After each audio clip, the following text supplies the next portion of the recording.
What's up mga ka-onse?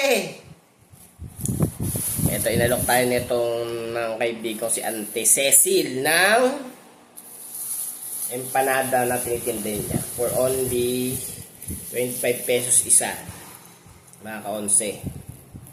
Ano ang in-order ko spicy tuna dalawa saka ham and cheese dalawa. Ito, itikman natin mga ka-onse yung tuna spicy. Yan, tuna spicy. Yan mga kaonse. Ito naman yung tuna ham cheese mga kaonse. Yan, kita nyo, tuna ham cheese, diba? Yan. Tagdalawa in order ko. Yan. Hanggang gabi ko na, titipid tayo mga kaonse. Wala na tayong budget. Titikman natin itong tuna spicy mga kaonse. Ito tuna spicy to ha. Tikman natin.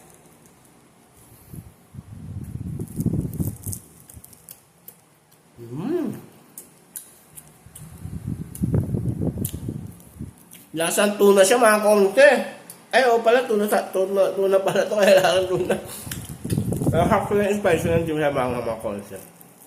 Ito tuna spicy ito Ito naman ham and cheese. Sisibukan natin mga konti. Kung talagang lasang ham and cheese or cheese. So, ayan ham and cheese yan. Ayan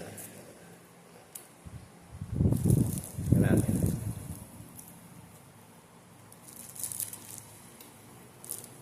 Hindi pa lang sa akin. Ang sarap pala. Ito pa pala. Sarap nun. Sarap nun mga konti. Busog na ako dito sa dalawang ito. Spicy tuna sa ham and cheese. Hanggang dito na mga konti Tinikman na natin.